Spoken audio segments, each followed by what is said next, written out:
আকাশবাণী গুৱাহাটী উপন্যাস পাঠ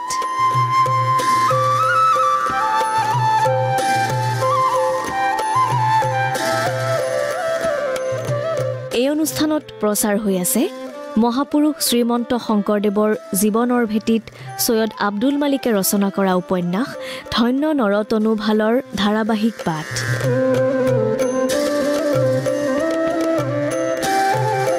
উপন্যাসখনিৰ পাঠ আৰু প্ৰযোজনা ঋতুপৰ্ণ দাসৰ এয়া শুনক ধন্য নৰতনু ভালৰ ধাৰাবাহিক পাঠ ধন্য ধন্য কলিকাল ধন্য নৰতনু ভাল ধন্য ধন্য ভাৰত বৰিষে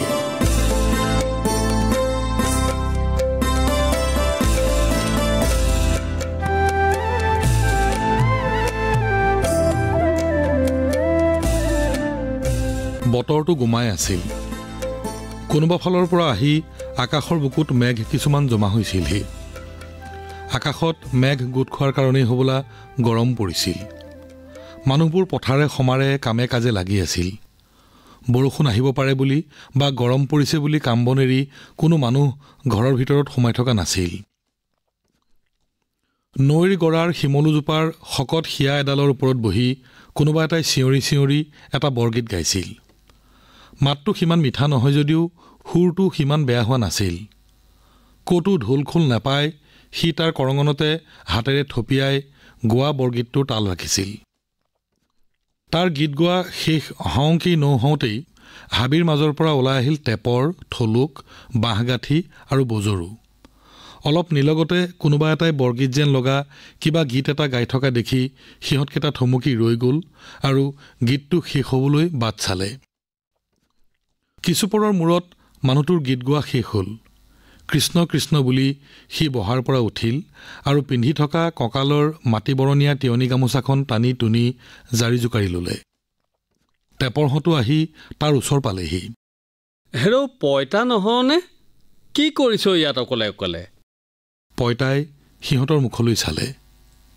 এনে অলপ জিৰাইছিলোঁ কাহিলি পুৱাৰ পৰা পথাৰত কোৰ মাৰিলোঁ হাতৰ তলুৱাত জোলা বান্ধি গৈছে জানিছ কঁকালৰো বিষে ধৰিছে বোলো ইয়াতে অকণ ভাগৰ মাৰোঁ তহঁত আহিলি ক'ৰ পৰা বজৰুৱে ক'লে হেৰৌ ভাগৰ মাৰিছিলি নে গুৰুজনাৰ গীত গাইছিলি দেখিছোঁ ওজাৰ ঘৰৰ বুন্দা বিৰালেও ৰাগ টানিবলৈ লৈছ ক'ত শিকিলি এনেবোৰ গীত শিকিবনো লাগিছে কেলে পুৱা গধূলি দেখোন গাঁও ভুঁই ৰজন জনাই আছে গুৰুজনাৰ গীতেৰে শুনিলেই মনত ৰৈ যায় জানিছ তয়ো হ'বলা শংকৰদেৱত শৰণ লৈ সিজ হলি তই জানো কণ বাপুদেউৰ ঘৰৰ গৰখীয়া নহওঁ আজিকালি অইন কাৰোবাৰ গৰখীয়া সোমালি নেকি আকৌ শংকৰ গুৰুৰ ঘৰত লাচনি পাচনি কৰা লগোৱা লিক্সবোৰ আছেনে নাই তহঁতে ঠিকেই ধৰিছ আজিকালি মই বামুণৰ ঘৰৰ পৰা ওলালোঁ হওঁতে তাতো ভালেই খাই আছিলোঁ পিছে শংকৰ গুৰু দেশ ভ্ৰমিবলৈ যোৱাৰ আগতে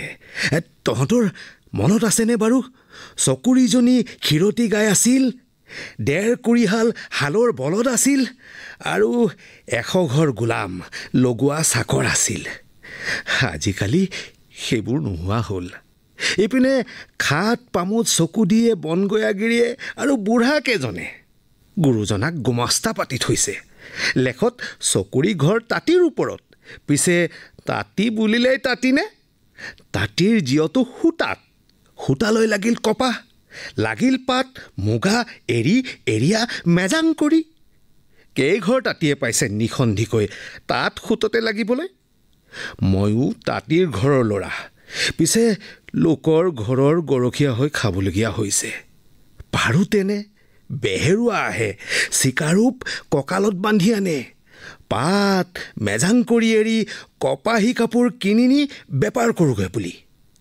আমাৰ গাঁৱৰ তাঁতিহঁতে কিমান কাপোৰ বৈছে কিমান বেচিব পাৰিছে তহঁতেই ভাবি চাচোন বৰদোৱাহেন গাঁৱৰ তাঁতি শিপিনী যদি তাঁতৰ পাতত নবহি গছ তলত বহি তামোল পকতিয়াই কথা চুবাই থাকিবলগীয়া হ'ল সেয়া ভালৰ লক্ষণ নে আমিবোৰ ইয়াত আৰু ৰ'ব নোৱাৰিম যেনহে পাইছোঁ টেপৰে ক'লে চাওঁ হাঁচতিখন উলিয়াচোন ভাল মনত পেলালি মুখখন কিবা কিবি লাগি আছে নহয়।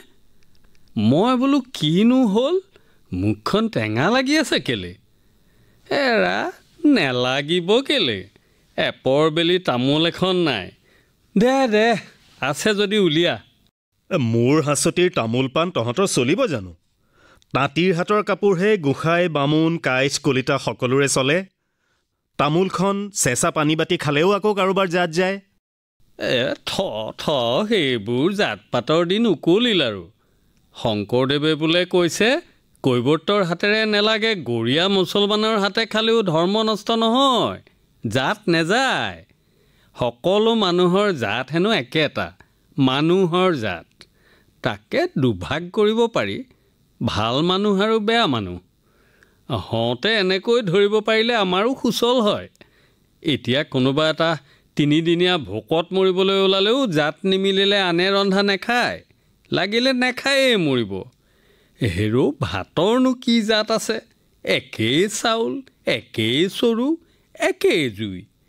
কোনোবাই ৰান্ধিলে চাউল সিজুৱাই প্ৰসাদ হয়, কোনোবাই ৰান্ধিলে আনৰ নাকত গোন্ধটো লাগিলেও জাতটো যায়। শংকৰ গুৰুৱে এইবোৰ নীতি নিয়ম গুচালে ভালেই হ'ব জানিছ। বাঁহগাঠিয়ে তামোল এখন মুখত ভৰাই চূণ কম হোৱা বুলি আঙুলিৰ আগেৰে আৰু অলপ চূণ আমগুটিৰ চূণৰ টেমিটোৰ পৰা লৈ দাঁতত লগাই ক'লে, ভেৰৌ, তোৰ বাৰীৰে তামোল, তোৰ বাৰীৰে পাণ, তোৰ শামুকৰে চূণ। তোৰ হাতে দিলে বেয়া, অসুচি, মই নিজে লৈ খালে ভাল, সুচি। এইবোৰনো ভাল নিয়ম কেনেকৈ বুলিবি? এইবোৰ যায় মানে সকলোৰে ভাল, নহয়নে বাৰু? পইতাই যেন এনেকুৱা কিবা এষাৰ কথাৰ আলোচ কৰিবলৈকে বাট চাই আছিল। সিও তামোল এখন মুখত ভৰাই লৈ ক'লে, কেতিয়াবা গাটো বেজ বেজাই যায় জানিছনে? আমি এই মাছ পুঠি এটা ধৰি নিদিলে গোটেইখনে তেল খাৰেৰে লোণ জলকীয়াৰে শুকান ভাত খাই মৰিলহেঁতেন। যাৰ জহ নগনি, ৰ'দ বৰষুণ নগনি, শিহু ঘৰিয়াল সাপ মহজোকলৈ কেৰেপ ভয় নকৰি জাল জুলুকি বাই পানীত জুৰুলি জুপুৰি হৈ মাছ দুটা ধৰোঁ। নিজৰ ল'ৰা ছোৱালীয়ে সুদা ভাত গলিয়াই মাছ নি বামুণ দৈৱজ্ঞ কলিতাৰ ঘৰত দিওঁগৈ, ধান এমুঠিলৈ সলাবলৈ। মাছটো ভাল, মাছটো হেৰৌ ময়ে ধৰি নিয়া মাছটো চুলে জাতটো নাযায়, মই মাছ মৰিয়াটোক চুলে জাতটো যায়। জাতো জাত, বিয়া গুম জাত। ময়ে ধৰি মাৰি নি মাছ পুঠিটো নিদিলে তিন তেলনি মাৰি আঞ্জা ৰান্ধি কিটো খালিহেঁতেন? মোক নালাগে, মাছ লাগে। মাছ মাৰিলোঁ বুলি আমি গোটেই মানুহমখাই হ'লোঁ নি, আমাৰ জাতো নি, কুলো নি, আমি এই মাছমৰীয়া মানুহমখাৰ গাৰ বতাহখনো গোন্ধায়।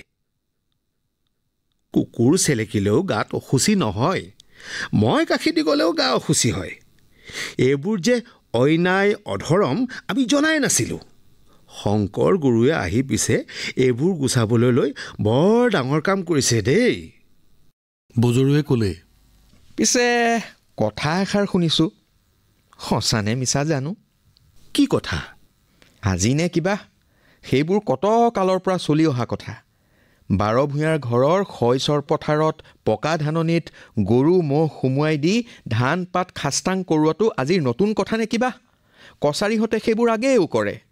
সিহঁতে আমাৰ নিচিনাকৈ হাল বাই মাটি বোকা দি ধান নোৰোৱে, কোৰ মাৰি খন্তিৰে মাটি খুচৰি তাতে কঠীয়া দি আহু খেতি কৰে। আমি কৰোঁ শালি খেতি, দ পথাৰত মহ গৰুৱে হাল বায়। আহু আৰু শালিৰ সমান হ'বনে? তাতে আমি সদায় একেডৰা পথাৰতে একেধৰণৰ খেতিকে কৰোঁ। সিহঁতে আকৌ এই বৈচা য'ত আহু পাৰিলে অহা বছৰলৈ তাত আৰু নেপাৰে। হাবি কাটি জুই লগাই নতুন মাটি উলিয়াই তাত ধান ৰুৱে। সেইটো পুৰণি সজ, একেদিনাই এৰিব পাৰেনে? সিহঁতে খেতি কৰে বামত, আমি কৰোঁ দত। আমাৰ শইচ ভাল হয়, ধান পাওঁ বেছি। সিহঁতৰ শইচ বনৰীয়া হাতী, গাহৰি, বনৰীয়া মহ আৰু পহুৱেও খাই ভাঙে। সদায় সদায় ভূঞা খাতৰ হোৱা শইচবোৰ নষ্ট কৰে দেখি অলপতে বোলে কোনোবা ভূঞাৰ ঘৰত বৰ ভোজ পাতিলে। তালৈকে ওচৰৰে কছাৰী মানুহ কিছুমানকো মাতিলে। কাইঠৰ ঘৰৰ ভোজ, নাহিব কেলি? আহিল। পিছে ভোজ খাবলৈ অহা কছাৰী কেইটামানক কাটিলে। শুনিছনে কথাষাৰ? শুনিছোঁ। পিছে তাৰ পিছত কি হ'ল? গোটেই কছাৰী গাঁৱৰ মানুহবোৰ বোলে জাঙুৰ খাই উঠিছে, ইয়াৰ পুতক তুলিম বুলি দা জাঠি ধৰাইছে। কি হয় ক'ব পৰা নাই কিন্তু দেই। বুজৰুৱে ক'লে, ঘটনাটোৰ কথা শুনি শংকৰদেৱে বোলে বৰ বেজাৰ কৰিছে। এইবোৰ বেয়া কথা বুলি গৰিহণা দিছে, ভূঞাহঁতকো দুখিছে। ভোজ খুৱাম বুলি মাতি আনি মানুহ কটাটো কম বেয়া কথা নে? টেপৰে ক'লে, বোলে ল'ৰাই পানী পেলাই বৰ পিছলি পৰে, সৰু কথাই বৰ, ফটা কেঠাই জ্বৰ।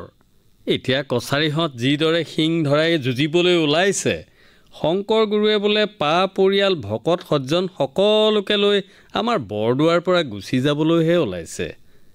ইয়াত দিনে দিনে অশান্তি বাঢ়িছেহে। আগৰ 12 ভূঞাৰ খাট পামো নোহোৱা হৈছে, গৰু গায়ো নোহোৱা হ'ল। দুখীয়া ভকতমুখা আছে।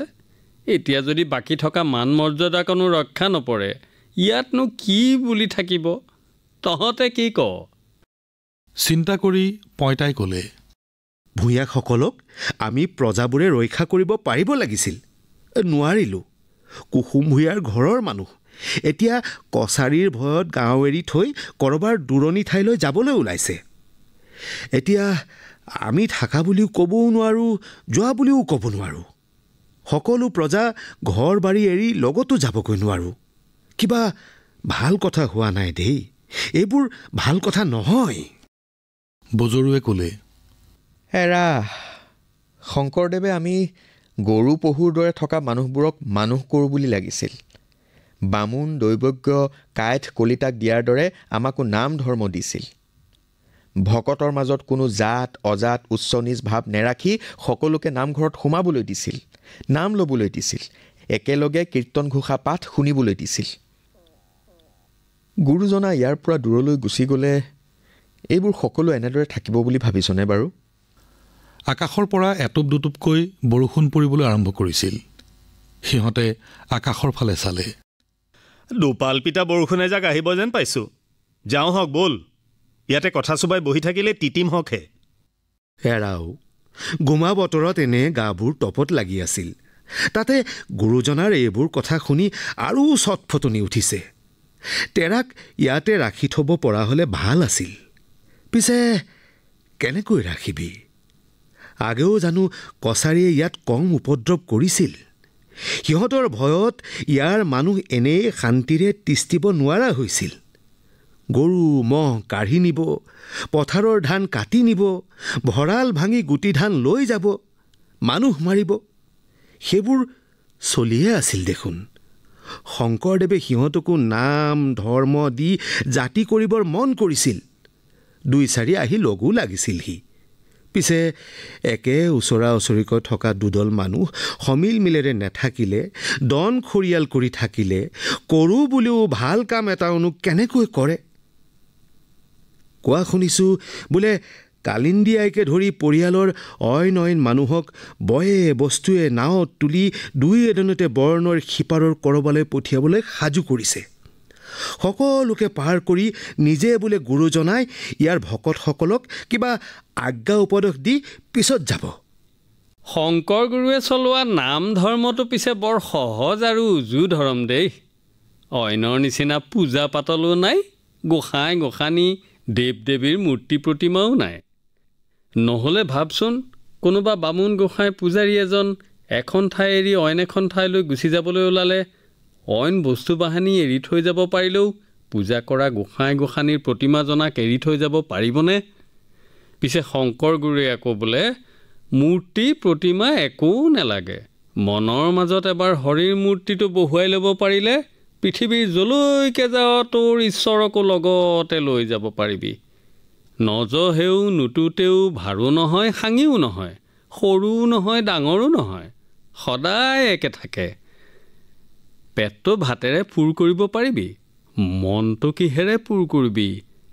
এজনা ভগৱানক যদি মনৰ মাজত সুমুৱাই ল'ব পাৰ, মন আৰু কাহানিও শূন্য পৰি নাথাকে। এবাৰ ভগৱানক মনৰ মাজত থিতলোৱাব পাৰিলে কিন্তু আমি পাহৰি থাকিলেও ভিতৰত থকা ভগৱানজনে আমাক কাহানিও নাপাহৰে। আমি সাৰ পাই থাকিলে তেওঁ যিদৰে আমাৰ লগতে সাৰ পাই থাকে, আমি টোপনি গ'লেও কিন্তু আমাৰ মনৰ মাজৰ ভগৱানজনা নুশুৱে। তেওঁ বোলে সদায় সাৰ পাই থাকে। বাঁহগাঠিয়ে ক'লে, এইবোৰ কথা চিন্তিবলৈ ভাল, বুজিবলৈ টান লাগে। দুৰ্গা গোসাঁনীয়ে ধৰ পাতত তুলি পূজা কৰোঁহক, চালে চাই থাকিবৰ মন যায়। কালি গোসাঁনীক পিছে দেখিলেই ভয় লাগে। আমি দূৰৰ পৰাই সেৱা এটা কৰোঁ, পূজাও নেজানো, মন্ত্ৰবিধিও নেজানো। এই গোসাঁনীসকলকনো কেনেকৈ বুকুৰ মাজত সোমোৱাই লৈ ফুৰাবি? শংকৰ গুৰুৱে আকৌ বোলে তেওঁৰ জনা ভগৱান নিৰাকাৰ, একো আকৃতি প্ৰকৃতি ৰং ৰহন নাই, তেওঁৰে পূজা কৰিব লাগে, চকুৰে নেদেখাকৈয়ে। বৰষুণ ডাঙৰকৈ আহিব যেন দেখি সিহঁত সেইখিনিৰ পৰা যাবলৈ ওলাল। পইতাই ক'লে, মই হ'লে সঁচা কৈছোঁ, কথাবোৰ ভালকৈ বুজিব পৰা নাই। সেই বুঢ়া শিলিখাজোপাৰ তলত বহিয়ে গুৰুজনাই নিতৌ কিবা লিখা পঢ়া কৰে। এতিয়া তেৰা আমাৰ বৰদোৱাত নোহোৱা হ'লে সেই শিলিখাজোপাৰ ফালে চালেই মনটো কিবা ৰিঙা ৰিঙা নেলাগিবনে? আৰু এই শান্তিজানখনৰ বান্ধটো কোনে দিয়াইছিল? তেৰাই নহয় জানো? শংকৰ গুৰু ইয়াৰ পৰা গ'লে গৈ যিমান দিনলৈ শান্তিজান বৈ থাকে, সিমান দিনলৈ আমাৰ শংকৰ গুৰুৰ কথা ৰাইজৰ মনত পৰি থাকিব। তেৰা গ'লে গৈ আমাৰ সকলোৰে বৰ উৰুঙা উৰুঙা লাগিব। বাঁহগাঠিয়ে মুখনি মাৰিলে, ঐ, শংকৰ গুৰু কিবা অকল আমাৰ কাৰণেহে আহিছেনে? সদৌ ৰাইজৰ কাৰণে আহিছে। আমাৰ নিচিনা দুখীয়া, নিচলা, নিঃকুলীয়া, পিছত যোৱাবোৰৰ কাৰণে আহিছে। তেৰা একেঠাইতে আমাৰ মাজতে সোমাই থাকিলে চলিবনে? ইয়াৰ পৰা গ'লেই যেনিবা তই মই বেয়া পালোঁ, পিছে যলৈ যাব তাৰ মানুহে কম ভাল পাবনে? আমাক যি নাম বস্তু দিছে তাকে ৰাখি খাব পাৰিলেই বহুত। ঐ, ওলাবি হওক, যোৱাৰ আগতে দেখা এটা কৰি সেৱা এটা কৰি আহিমগৈ। বেয়াই লাগিব। আমাৰ নিচিনা দুখীয়া নিচলাই গুৰুজনাক কিবা এটা দি বিদায় দিব পৰা হ'লেহে মনতে ৰং পালোহেঁতেন। পিছে আছেনো কি, দিমনো কি? গুৰুজনাই আমাৰ পৰা একো নিবিচাৰে জানিছ। যি কৰিবলৈ দিছে, যি মানিবলৈ কৈছে তাকে কৰি চলিলেই তেৰা সন্তোষ হ'ব। বয় বস্তু একো দিব নালাগে। সিহঁত খৰখুজীয়াকৈ তাৰ পৰা আঁতৰি ঘৰাঘৰি গ'লগৈ।